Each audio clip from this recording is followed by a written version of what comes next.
예수님께서는 그 이후에 체포되십니다. 그리고 신문당하십니다. 그리고 베드로가 예수님을 배반한 이유를 마가복음의 저자 마가가 자세하게 설명해 놓고 있습니다. 우리가 지금까지 14장을 오늘부로 다 읽는데요. 예수를 사람들 모르게 죽이려고 하는 유대인들의 흉계가 제일 먼저 1절, 2절에 기록되어 있고, 향유를 부은 여인, 유월절 준비, 배신자 유다, 성만찬이 열렸습니다. 그리고 제자들의 부인에 대한 예고가 쭉 나오는데, 특별히 베드로가 닭이 2번 운 후에 3번 나를 부인하리라 라는 베드로의 부인 예고가 나옵니다. 그리고 오늘 본문의 내용은 겟세마네 기도, 체포당하시고 신문당하시는 예수, 그리고 베드로의 실제 부인 장면을 다루고 있습니다.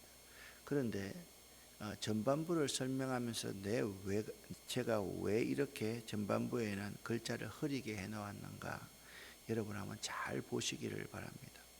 14장에는요 아주 중요한 사람들을 대비시켜 놓고 있습니다. 향유를 부은 한 여인, 그리고 배신자 유다, 베드로의 실제 부인, 그리고 예수의 모든 제자들이 부인할 것을 대비시켜 놓고 있다라는 거지요. 그런데 이러한 예수를 인정하고 예수를 부인하는 데 있어서 가장 중요한 것이 뭐냐? 겟세마네처럼 기도하는 것이다. 그 점을 강조하고 있다라는 것을 알아야 돼요. 그러니까 가만히 생각해 보면 향유를 부은 한 여인은 예수님의 장사할 것을 예비했는데 예수님의 제자들은 지독하게 기도하지 않는다. 그 점을 우리에게 잘 대비시켜 놓고 있다라는 거죠. 먼저 겟세마네 동산에서의 기도를 한번 여러분과 살펴보기를 원합니다. 겟세마네 기도하는 예수님 모습의 성화입니다. 31절을 여러분과 제가 함께 읽어보겠습니다. 베드로는 강조하며 말했습니다. 주님과 함께 죽을지언정 결코 모른다고 하지 않을 것입니다. 다른 모든 제자들도 같은 말을 했습니다. 자, 베드로와 다른 모든 제자들도 주님과 함께 죽을지언정 결코 모른다고 하지 않을 것입니다. 이런 말을 할 수 있으려고 그러면 어떻게 해야 되느냐? 기도해야지 이런 말을 할 수 있을 자격이 있는 겁니다. 32절과 33절 함께 읽겠습니다. 예수님과 제자들이 겟세마네라고 하는 곳으로 갔습니다. 예수님께서 제자들에게 말씀하셨습니다. 내가 기도하는 동안에 여기 앉아 있어라. 예수님께서는 베드로와 야고보 그리고 요한을 데리고 가셨습니다. 예수님께서는 매우 근심하며 괴로워하셨습니다. 아멘. 예수와 11제자가 겟세마네로 갔습니다. 그곳은요 감람산 기슭 근처에 있었는데 올리브나무로 사방이 둘러싸인 곳이었습니다. 이 고립된 장소는요 평소에 가룟 유다도 알고 있던 그들이 즐겨 모여서 대화하고 말씀 나누고 그리고 기도하는 곳이었던 것입니다. 예수와 세 제자가 베드로와 야고보와 요한 이 세 제자가 12제자와 함께 갔었는데 특별히 세 제자를 데리고 겟세마네 동산 안에 들어갔을 때 예수님은 평소와는 달리 심히 놀라며 깜짝 놀라고 슬퍼하셨습니다. 그는 이 세 제자에게 그의 영혼이 슬픔으로 압도당하여 거의 죽기까지 이르렀다라고 말을 합니다. 이로 인해서 그러니까 이 말은 무슨 말씀이냐면 앞으로 당하게 될 십자가의 그 고통이 너무나도 끔찍한 고통이 될 것이다. 내가 하나님의 아들이지만 내가 당하는 이 고통과 너희가 앞으로 당할 고통과 지금 로마 황제 아래에서 핍박당하고 있는 또 독자들이 당할 고통이 너무나도 끔찍하여 압도당하여 거의 죽을 뻔하였다. 자, 그렇게 말씀하고 있습니다. 이로 인해서 예수는 제자들에게 깨어 있으라고 명했던 것입니다. 그 앞에 닥친 고난과 죽음의 무게 앞에서 예수님은 그들 마음과 동화되어서 거의 무너질 지경이었습니다. 그만큼 큰 고통이 예수님과 예수의 제자들과 앞으로 예수 믿으려고 예수 따르려고 발버둥치는 사람에게 올 것이다 라는 사실입니다. 이렇게 부탁합니다. 34절을 함께 읽겠습니다. 예수님께서 말씀하셨습니다. 내 영혼이 심히 괴로워 죽을 지경이다. 여기서 머무르면서 깨어 있어라. 아멘. 깨어 기도하라. 그러한 말씀입니다. 계속적으로 42절까지 읽어보겠습니다. 예수님께서 조금 더 가셔서 땅에 엎드리셨습니다. 그리고 할 수만 있다면 그때가 지나가 버리기를 기도하셨습니다. 예수님께서 기도하셨습니다. 아바 아버지, 아버지께서는 모든 것을 하실 수 있으시니 이 잔을 없애 주십시오. 그러나 제 뜻대로 하지 마시고 아버지의 뜻대로 하십시오. 예수님께서 제자들에게 오셔서 자고 있는 것을 보시고 베드로에게 말씀하셨습니다. 시몬아, 자고 있느냐? 나와 함께 1시간도 깨어 있을 수 없더냐? 시험에 들지 않도록 깨어서 기도하여라. 영은 원하지만 몸이 연약하구나. 다시 예수님께서 제자들을 떠나서 같은 말씀으로 기도하셨습니다. 그리고 다시 제자들에게 오셔서 자고 있는 모습을 보셨습니다. 그것은 제자들이 너무 졸렸기 때문입니다. 제자들은 예수님께 무슨 말을 해야 할는지 몰랐습니다. 세 번째 예수님께서 오셔서 말씀하셨습니다. 아직도 자고 있느냐? 아직도 쉬고 있느냐? 그만하면 됐다. 이제 시간이 되었다. 보아라, 인자가 죄인들의 손에 넘겨진다. 일어나자, 가자, 보아라, 나를 넘겨줄 사람이 가까이에 와 있다. 아멘. 자, 여러분 잘 한번 보시기를 바랍니다.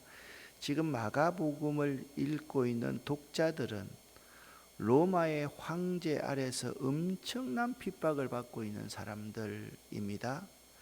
여기서 마가가 정말 하고 싶은 것은 사실 예수님께서 자신의 십자가 죽음에 대해서 괴로워서 기도했다, 그 의미보다 예수님께서는요 이렇게 걱정을 더하십니다.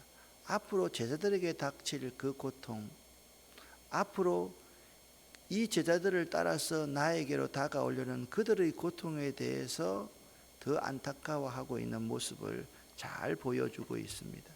십자가를 앞에 두신 예수님의 기도는 처절할 정도로 간절한 기도였습니다. 겟세마네라는 이름의 뜻은 기름 짜는 틀이라는 의미의 지명입니다. 여러분, 깨를 수확해서 우리가 기름을 짜보지 않습니까? 어떻게 하면 기름이 나옵니까? 정말 힘껏 쥐어 짜야지 그 속에서 기름이 나오지 않습니까? 겟세마네는 그런 의미입니다. 예수님께서 이처럼 간절한 기도를 하신 까닭은 그 기도가 하나님의 뜻을 구하는 기도였기 때문입니다. 자, 하나님의 뜻을 구하는 기도다. 이 말을 다른 말로 이렇게 바꾸면 지난 수요일 날 제가 이 말씀을 여러분과 함께 나누었습니다. 어떤 기도입니까? 하나님의 뜻에 순종하는 기도, 하나님의 뜻을 받아들이는 기도다.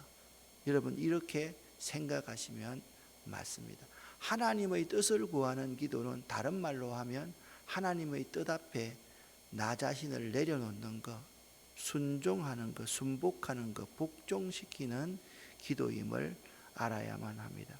예수님께서는 자신이 십자가에서 희생되는 일이 하나님의 원하시는 뜻이며 온 인류를 구속하시는 일이라는 사실을 아시고 마침내 내 뜻대로 마시고 아버지의 뜻대로 하옵소서라는 순종의 기도를 하신 것입니다. 참으로 위대한 기도는요, 아버지의 뜻에 온전히 순종하는 기도입니다. 우리가 기도한다 그럴 때 아버지의 뜻에 나를 고정시키고 내 자신의 뜻을 내려놓는 것, 이것이 매우 중요합니다. 그러나 우리들은 나의 뜻만을 계속 주장하는 기도를 계속하고 있지 않는지 이 시간 한번 생각해 볼 수 있기를 바랍니다. 저는 이렇게 생각합니다. 여러분 어떻게 생각할지 모르겠습니다. 제 시대, 우리 시대에 신학을 하고 열심히 기도원을 가서 금식하고 이렇게 했을 때 막 주여 삼창을 크게 외치고 여기 있는 소나무 뿌리를 하나 뽑아야 된다, 그런 기도 해야 되지요. 근데 더 중요한 기도는 뭐냐면 아버지의 뜻에 내 뜻을 파묻어 버리는 기도, 순종하는 기도. 내가 하고 싶지 않는 일이라 할지라도 그것이 아버지의 뜻이면 내 뜻을 내려놓는 순종함, 그것이 진정한 기도이다라는 겁니다. 오늘날 우리 한국교회 그리스도인들이 자꾸 복만 너무 좋아하지 아버지의 뜻에 내 뜻을 복종시키는 순종함의 기도가 부족하다. 그것은 우리가 잘 알아야 될 문제입니다. 한 가지 여기서 주의해서 봐야 할 점이 있습니다. 이처럼 처절하고 간절한 기도를 하고 계시는 예수님과는 대조적으로 예수님 가장 가까이서 따랐던 베드로와 요한과 야고보는 기도하지 않고서 그만 잠들어 있었다라는 것입니다. 이 그림을 한번 잘 보십시오. 노란색 안에 있는 예수님은 하늘을 우러러보고 기도하고 있는데 제자들 셋은 이렇게 널브러지게 자고 있는 그림입니다. 이것이 겟세마네의 현실입니다. 겟세마네 동산의 현실입니다. 정말 기도해야 할 사람은 제자들이었습니다. 그들은 이제 임박한 시련에 직면할 터인데, 그렇다면 깨어서 간절히 기도해야만 할 터인데 생각 없이 정신없이 잠만 자고 있습니다. 이 제자들의 모습이 우리들의 모습일 수 있습니다. 여러분 잘 알지 않습니까? 얼마 전에 함께 말씀을 나누었지 않습니까? 이 그림은 엘리 제사장 앞에서 사무엘이 하나님의 음성을 듣는 그림입니다. 여러분 가만히 한번 보십시오. 2절 말씀을 보면 엘리는 눈이 점점 어두워 가서 잘 보지 못하는 그때에, 이 그때와 1절 말씀을 다시 한번 보십시오. 그때는 어떤 때 여호와의 말씀이 희귀하여 이상이 흔히 보이지 않았던 때였습니다. 그러니까 이상이 흔히 보이지 않을 때에 엘리는 육신적인 눈만 멀은 것이 아니라 영의 눈도 멀어 있었던 것입니다. 그 이유가 무엇입니까? 그가 자기 처소에 누워 있고 어린 사무엘은 하나님의 궤에 있는 여호와의 전 안에 누워 있다, 그렇게 말씀하고 있습니다. 여러분 자기 침실에서 편안히 누워 자는 사람이 하나님의 뜻에 순종하겠습니까? 아니면 여호와의 전 안에 하나님의 궤를 지키면서 그 성전의 촛불이 기도의 촛불이 꺼지지 않도록 계속해서 시간을 보내고 있는 시므엘에게 하나님의 음성이 들리겠습니까? 그 시대 로마 황제의 무서운 핍박 아래에 있던 믿는 자들도 간절히 기도해야 할 때임에도 오히려 걱정과 염려만 하고 있었는지 모릅니다. 오늘도 기도해야 할 사람은 바로 주님의 제자인 우리들입니다. 오늘날 교회 모습 가운데 가장 없어진 모습 두 가지가 있다고 합니다. 뭔지 아십니까? 첫 번째는 사랑이 없어졌고, 두 번째 기도가 없어졌다.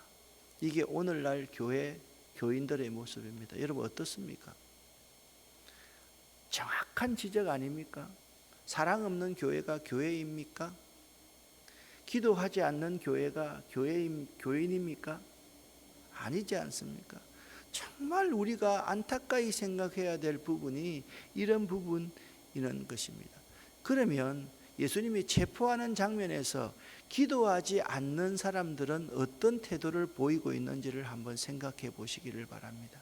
먼저 43절, 45절, 46절까지 보면 유다가 왔는데 44절에 보면 유다는 예수님 체포의 신호로서 예수님께 가정한 입맞춤을 하고 있습니다. 그들이 예수께 손을 대어 잡습니다. 그리고 바로 그 뒤에 기도하지 않는 자, 곁에 서 있는 자 중에 한 사람이 칼을 베어 대제사장 종을 쳐 그 길을 떨어뜨렸다. 이 사람이 누굽니까? 베드로 맞죠? 근데 왜, 자, 계속 말씀드린다. 왜 마가복음에는 베드로라고 하지 않고 곁에 서 있는 자 중 한 사람이라고 말했을까요? 바로 뒤에 예수님을 배반하는 사람이 베드로잖아요. 그건 분명히 베드로 너다라고 말하고 있는데 왜 곁에 서 있는 한 사람이라고 말했을까요? 그 시대의 사람들 모두 다 예수 그리스도를 이렇게 배신할 수 있는 사람인 것입니다. 또 50절 말씀을 보십시오. 함께 읽어보겠습니다.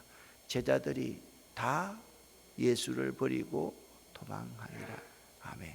자, 무엇보다도 충격적인 내용은 뭐냐 하면 마가복음을 기록하여낸 마가가 청년 마가 아닙니까? 그렇죠? 여러분 여기 한번 보십시오. 같이 한번 읽어볼까요? 51절. 한 청년이 벗은 몸에 배 호디부를 두르고 예수를 따라가다가 무리에게 잡힘에 배 호디부를 버리고 벗은 몸으로 도망하니라. 벌거벗은 몸으로. 이게 누굽니까? 마가 자신입니다. 마가 자신이라고요. 자신이 벌거벗은 몸으로 예수를 버리고 도망하였다라고 말씀하고 있는 것입니다. 이 일이 그냥 이루어진 일이 아니라는 거예요. 성경 말씀을 그대로 이루려 함이니라 라고 말씀하고 있다라는 거죠. 기도하지 않는 사람은요, 가룟 유다와 같은 사람, 그 곁에 서 있는 사람, 그리고 모든 예수를 따르는 사람, 그리고 마가복음을 기록하고 있는 독자까지도 이런 존재가 된다라고 강조하고 있는 것입니다. 53절부터 56절에서 가장 중요한, 지금 예수님께서 신문을 받으시는 장면인데 대제사장이 묻습니다. 네가 찬송받을 자의 아들 그리스도냐? 예수님께서 말씀하십니다. 내가 그니라 라고 말씀하셨습니다. 53절 54절을 읽어보겠습니다. 사람들은 예수님을 대제사장에게로 데리고 갔습니다. 그러자 대제사장들과 장로들 그리고 율법학자들이 모두 모여들었습니다. 그 법정에 베드로가 멀찍이 예수를 따라와서 대제사장의 공감마당으로 들어갔습니다. 거기서 불을 쬐면서 경비원들과 함께 앉아 있었습니다 라고 말하고 있습니다. 자, 다시 제제사장이 예수님께 질문을 던집니다. 당신이 찬양받으실 분의 아들 그리스도요? 예수님께서 대답합니다. 그렇다. 여기 두 부류의 사람이 대비되어 있습니다. 멀찍이 예수님을 따르는 베드로 앞에서, 그리고 모든 종교 지도자들 앞에서 예수는 자신이 하나님의 아들 그리스도이심을 선언하고 계신 것입니다. 여러분, 우리가 혹시나 멀찍이 주님을 따르는 자가 아닌지, 그 이전에는 베드로는 가장 수제자였습니다. 주님, 죽는다 할지라도 나는 예수님 지키겠습니다. 그 전에 어떻게 했습니까? 주님 지키겠다고요. 자기가 칼 빼가지고 대제사장 귀를 잘라버린 사람이 베드로 아닙니까?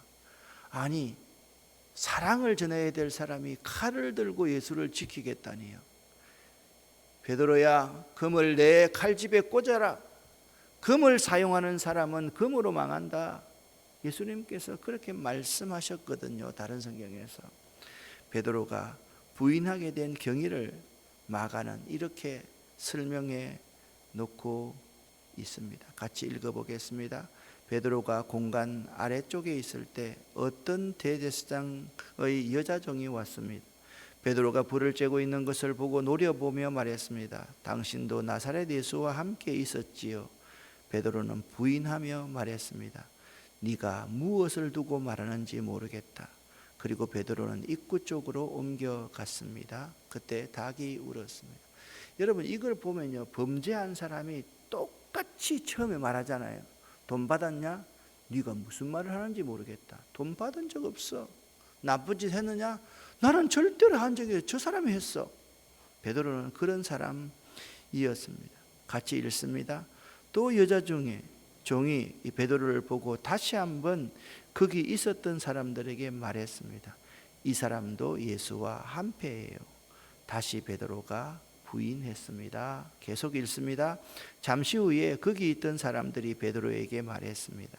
확실히 당신은 예수와 한패요. 당신은 갈릴리 사람이니까. 베드로는 저주하며 맹세하였습니다. 당신들이 말하는 사람이 누구인지 나는 모르. 그러자 닭이 두 번째 울었습니다.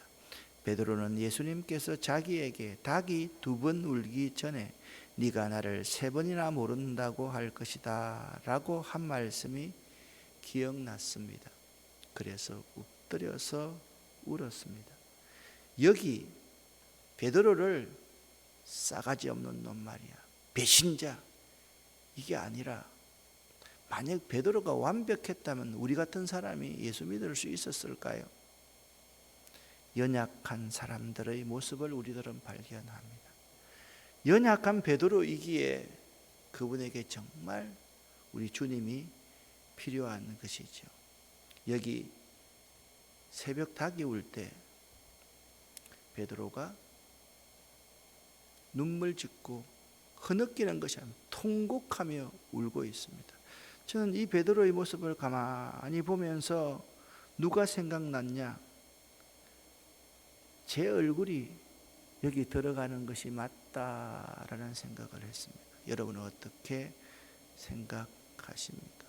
새벽 닭 울 때 난 괴로웠어. 풍랑이 일면 난 무서웠어. 그렇습니다. 얼마나 새벽 닭이 울 때마다 베드로는 자기의 침상에서 뒹굴면서 울었을까 생각해 보았습니다. 여러분 혹시나 이 백가죽이 등가죽에 붙을 정도로 한번 뒹굴면서 기도해 본 적이 요 근래에 있습니까? 저도 가만히 생각했습니다. 배만 이렇게 나오지 이 백가죽이 등짝에 붙어서 붙기까지 기도해 봤던 적이 참 오래된 것 같습니다. 제맞고 연약한 우리들은 항상 성령님의 도우심을 요청해야만 합니다. 오늘 여러분들 한 분 한 분들이 성령님의 도우심을 요청하는 기도를 할 수 있기를 바라고, 우리가 앞으로 3주 동안 성령님의 도우심을 요청하는 연약한 자, 부족한 자, 저는 예수님이 없으면 한순간도 살아갈 수 없어요. 주님, 저의 연약함을, 이 연약함 그대로 받아주세요. 예수님, 그렇게 기도할 수 있는 여러분과 저가 될 수 있기를 예수 이름으로 간절히 축원합니다. 기도하겠습니다.